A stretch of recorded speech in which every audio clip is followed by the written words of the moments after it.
कहानियों की क्यारी में प्रस्तुत है प्रेरणादायक कहानी भगवान बचाएगा।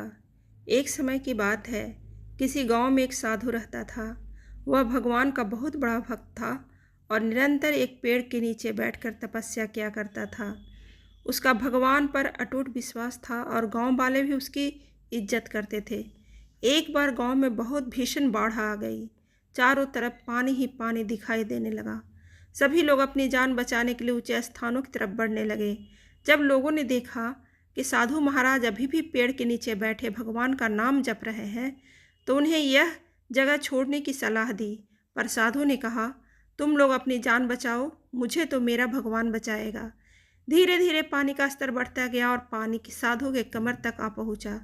इतने में वहां से एक नाव गुजरी। मल्लाह ने कहा, हे साधु महाराज, आप इस नाव पर सवार हो जाइए, मैं आपको सुरक्षित स्थान पर पहुंचा दूंगा। नहीं, मुझे तुम्हारी मदद की आवश्यकता नहीं है, मुझे तो मेरा भगवान बचाएगा, साधु ने उत्तर दिया। नाव वाला चुपचाप वहां से चला गया। कुछ देर बाद बाढ़ और प्रचंड हो गई। साधु ने पेड़ पर चढ़ना उचित समझा और वहां बैठकर ईश्वर को याद करने लगा। तभी अचानक उसे गड़गड़ाहट की आवाज़ सुनाई दी। एक हेलीकॉप्टर उनकी मदद के लिए आ पहुंचा।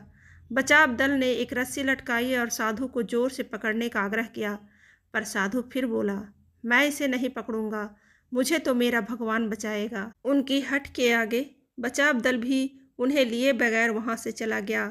कुछ ही देर बाद पेड़ बाढ़ की धारा में बह गया और साधु की मृत्यु हो गई। मरने के बाद साधु महाराज स्वर्ग पहुंचे और भगवान से बोले, हे प्रभु, मैंने तुम्हारी पूरी लगन के साथ आराधना की, तपस्या की, पर जब मैं पानी में डूबकर मर रहा था तब तुम मुझे बचाने नहीं आए। ऐसा क्यों प्रभु? भगवान बोले, हे साधु महात्मा, मैं तुम्हारी रक्षा करने के लिए एक नहीं बल्कि 3 बार आया। पहला ग्रामीणों के रूप में, दूसरा नाव वाले के रूप में और तीसरा हेलीकॉप्टर बचाव दल के रूप में, किंतु तुम मेरे इन अवसरों को पहचान ही नहीं पाए।